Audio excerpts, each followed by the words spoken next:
Television. My name is Justin Akadonye. And of course, he's joined by Uche Onyekolije. Very good morning to you all, and we trust that today's show is going to be much more informative and educative as well. So how was your weekend?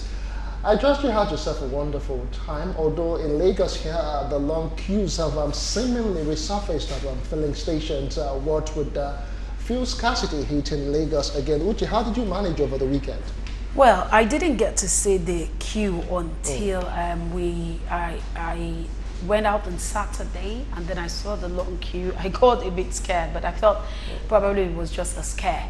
Okay. And it continued yesterday, and this morning I got stuck in traffic coming to work because of that. And I only can pray that it just fizzles out as soon as possible. Yes, we just trust that this whole issue will actually fizzle out, not too far from now, because it was hellish what Nigerians had to go through during the Yuletide, Christmas, and all of that. What in the wake of the Senate calling stakeholders on this particular matter, and no end, is seemingly close as regards this fuel scarcity. Although stakeholders are saying, specifically the Senate is saying that PIGB will actually help, end this fuel scarcity, in as much as Saraki had said that it is actually man-made. I would just pray that they sort this whole issue out, because Nigerians are actually bearing the brunt of all of this, and when fuel scarcity hits Nigeria, every other aspect of the economy is suffers. affected. And yes. there are speculations that this really won't end until 2019. People are speculating already that it could come, it could be one of like that, come and go, but yes, we're hoping that we'll get back to what we used to be, way before December. Okay. All right. Well, that's just a bit of a tidbit of what has been happening in Lagos. I don't know how it is around other states of the Federation, but we just hope that it will be sorted out soon. But that's not the subject of our discourse on the show this morning. We'll still be looking at the herdsmen crisis, specifically how to tackle it. New development, have come as regards that particular issue. We heard over the weekend how Chief Olufalaye's farm was actually burnt by a suspected Fulani herdsmen, or the now militia as it is. Also on Friday, a former Chief of Naval Staff's farm was also burnt down in Kwara State. We also heard from Delta State that 3 people have allegedly been killed, and a woman was raped. All in this whole issue. We'll be looking and discussing that. We have guests here in Lagos, Ibadan, and beyond, also in Abuja, that is to tackle this issue with us. But first up, let's see how it went in Ekiti State, where the governor, Ayodele Fashe, had a parley with Tiv community and, of course, the herdsmen. We'll be right back. Stay with us.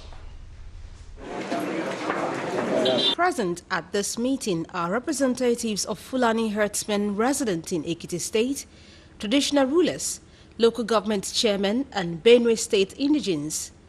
The main agenda is to discuss modalities for a peaceful coexistence between various ethnic nationalities resident in the state. Ekiti State Governor Ayodele Fashe confirmed the killing of a Benue woman in the state by suspected herdsmen. He said the Fulani man rumored to have been killed in the state was killed within Kogi territory. We are not going to allow some blood mongers who doesn't have respect for humanity, for human beings, to come and destroy this state. And I tell you, anybody found, my own anti-grazing law will be implemented to the letter. The moment you are caught, you will face the law. Killing and taking lives should be stopped. The governor urged the federal government to ensure that perpetrators of such killings are brought to justice. He assured residents of the state of the readiness of his administration to ensure peace at all times. In the southwest, you have people who are supposed to be living with us as hosts to them, fomenting trouble. You don't hear when Yorubas or Igbos goes to the north and be fomenting trouble. The leaders at the center must equally stand up. The regent of Okeako community in Ikole local government area, Princess Tinuade Ogunbiyi, said, in spite of threats and attacks by suspected herdsmen, she always preaches peace to her people and they have always avoided a reprisal. Since they have been destroying our farms and they have been attacking our people, they came and attacked us, you know that side. So we've never a day touched them, we've never a day attacked them because my people are law-abiding people.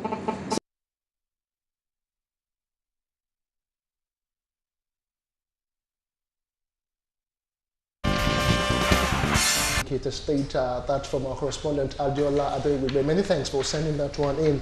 As regards what's happening with the herdsmen clashes, where the governor held a parley with community residents from Tiv and the herdsmen. All right, we will be starting from Abuja this morning. Before we introduce our guests here in Lagos, we have joining us the president of Benue Youth Forum, Kwanom Terence. Thanks for joining us on Galaxy today. All right, just on Sunday, we heard that the state governor of Ekiti, Ayodele Fashi, has held a parley with Benue Tiv communities and, of course, some herdsmen. But what I really want to know right now is what is really going on in Benue State so far with all the call for colonies and all that. Are you in agreement with that?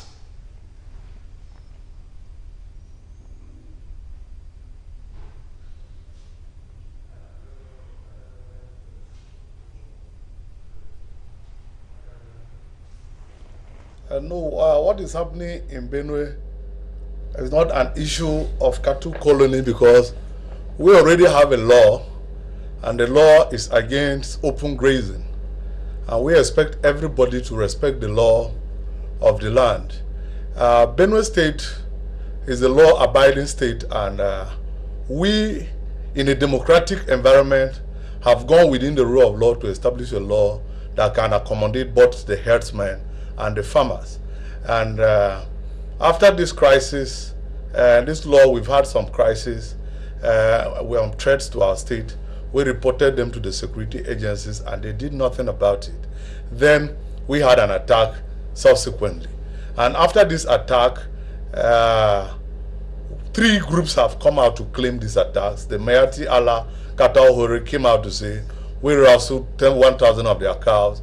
The Magban, the Mayatu Allah Cattle Breeders Association came out to say it's because of the anti-open grazing law that this crisis happened. And then we have a Fulani group under the leadership of Professor Usman who came out to say the Benue Valley belongs to them. All these things, if we put them together, we begin to wonder what actually is the basis of these people doing this to our people. And then you begin to take angles that look like criminal in nature of what is happening. Because fundamentally, somebody who is herding cows and somebody who is doing business is supposed to operate within the rule of law. But in a situation where a law has been created for people to obey, and then someone is insisting on what he believes that is even absolute, it means that there's an angle to it that is even dangerous for humanity to be able to contend with. And that is why we started looking at why these people are insisting on grazing root and reserve. And we begin to realize that what they are talking about cattle rustling is not the cows themselves, they actually maybe what the cows carry. Because we begin to suspect that because these grazing routes these people are insisting that they must use are not checked by the security.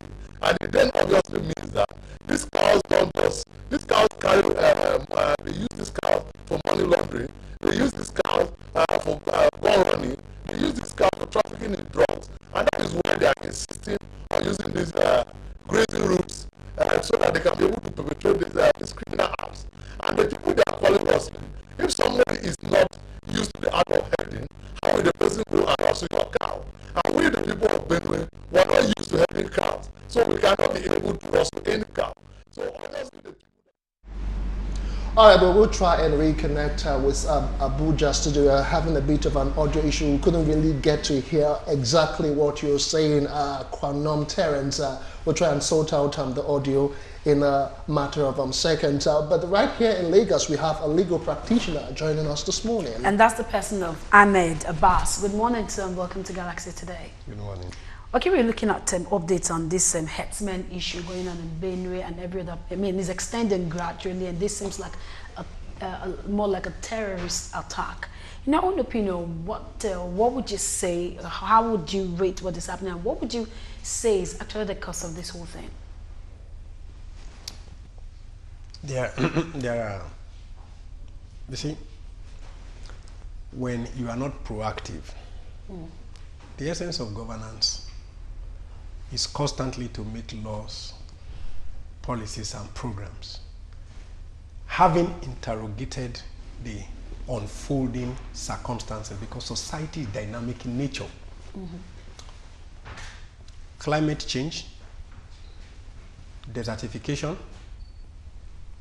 and explosion in population has created a clash or a demand for a resource that has alternative uses. The herdsmen needs more farmland for their grazing. Development is overtaking most of our land because we need them for residential, we need them for industrial purposes. So the towns and the villages are extending. Some areas that were like in Maryland, we're told that when Maryland cantonment came and was settled there, in those days it was very far. It was like in the bush. Allen was like a bush area then. So over the years, like I said, climate change, desertification, explosion in population, demand for use of land for housing, for industrial, has brought face to face the desire or the demand for grazing land and farming and other development. The government ought to have been proactive. Look, it's just like the same way you have traffic congestion in Lagos. As far back as 1983, Jack Conde, in trying to solve the traffic congestion in Lagos, introduced even an odd number. That is, your cars, if your registration plate number is odd number, you come out certain days. If it is even number, you come out certain days.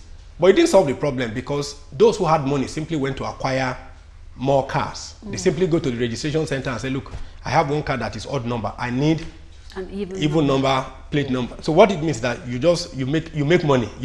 That policy created problem because that wasn't a scientific way of resolving a problem.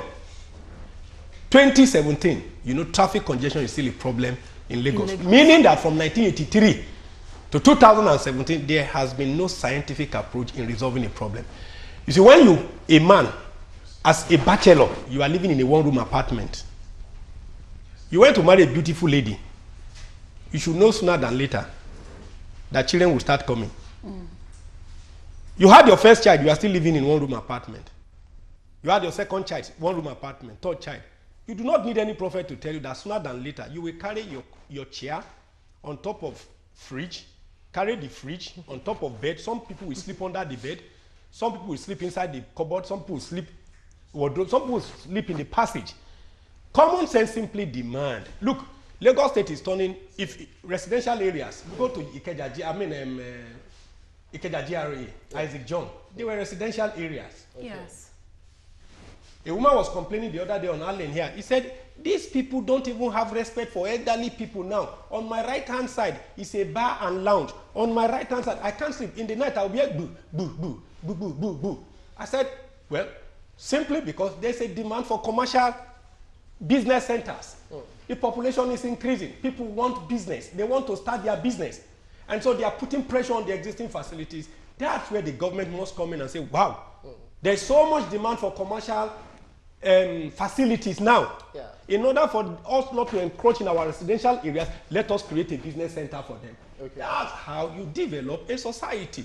All right. Constantly solving problems. As they come in. All right. We'll still talk more as regards the herdsmen crisis, how to tackle it. It's still Galaxy today. We will take more reactions as activists and CSOs have actually come to talk about this issue of colonies for herdsmen. Most of them are reacting against it. All right, welcome back. You just watched reaction from activists on the proposed colonies for cattle herdsmen. All right, we're being joined by another guest here in Lagos. He's a policy analyst and social commentator, Declan Ehekere. Many thanks for joining us on Galaxy today. Thank you so much. All right, just before the break, we talked about the proposed colonies. A lot of people have actually kicked against it. What exactly do you think it will do in this issue here? Yeah, thank you. It's quite unfortunate that most people saying no to ranches have lost sense of history of this country. They should not forget that the Obudu Cattle Ranch that has turned to resource center today was meant for such purpose, and it was established in 1951 by a Briton who saw what today will be in Nigeria. The same thing happened between Awolowo and Ahmadu Bello, where they established the Mokwa and Akunu Cattle Ranch. I think the issue is that government in the past had failed Nigerians, and it is the failure of the past government that is resulting to what we're seeing today. If those ranches were maintained and more were established, I tell you what we're seeing today would not be what should be happening. But unfortunately in Nigeria, we have a problem. That problem is this: wherever there's an issue, we try tribalizing it. We try linking sentiments to it. Fine, Mr. President is a Fulani man, no doubt. Mr. President is a farmer, no doubt. Mr. President has cows, no doubt. But the issue is this: from what we are seeing today, it is not, I don't feel it is those Fulanis or herdsmen, that go about with AK-47. I'm not sure it is those same guys that set farmlands ablaze. So I'm not sure. So who? Because one, the issue is this: if I have cows and they must feed on grazing land, yes, there's no basis for me to set those farmlands ablaze. But it's uncalled for. Falai just said the reason why they set his farm ablaze, Yes. that they always do it annually, is for them to get fresh grasses, to feed on. Let me tell you, Falano is not a baby in this nation. Falano have access to so many security apparatus. So Falai, Chief, Falai, yes. Falai, yes. that was sometime kidnapped. Yes, his farmland was burnt. Fine. The reason he's giving is not too, I'm not too comfortable with it. He's not an ordinary Nigerian that does not have access to security, or security apparatus. Now, if it has been happening, what effort has he made to curtail that? Those are issues that should be checkmated. And somebody like me, I'm beginning to see a situation where people are creating problem out of these herdsmen to dividing this nation. It's like, we can't get it, let's spoil it. And I'm not ready for such. I am an activist to the core. I don't want a situation where we begin to use tribal sentiment, ethnicity in dividing this nation. It has happened in the past, and it will not happen again.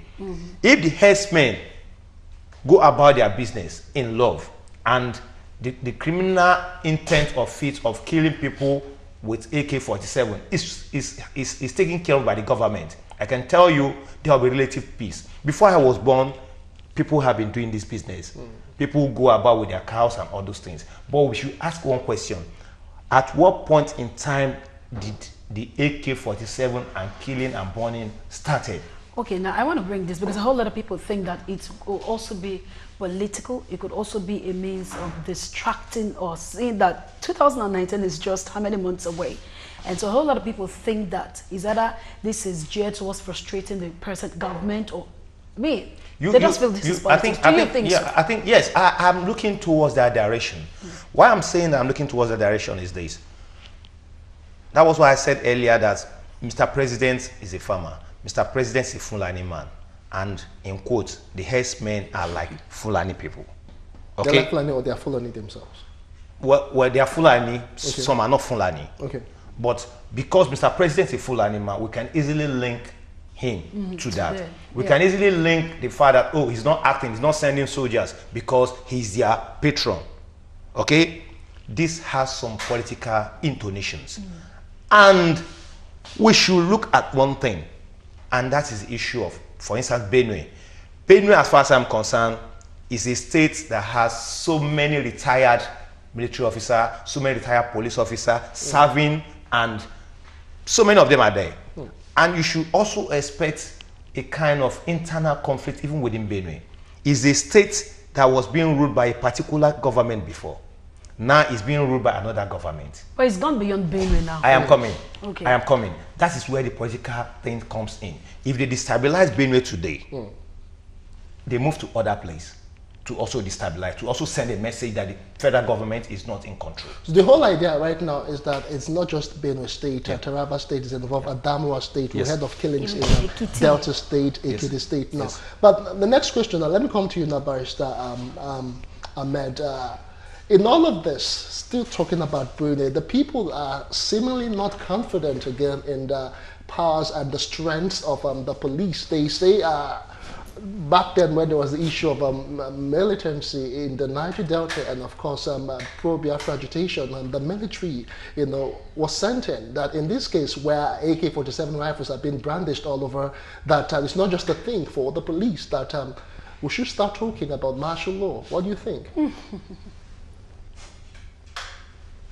Justin, thank you. Constitutionally, the first responsibility of any government, we say security and welfare of the people. You may need to talk a bit louder, sir. We said the primary function of government, constitutionally, security and the welfare. But I'm happy because the first word there is security. In international law, once you are unable to maintain law and order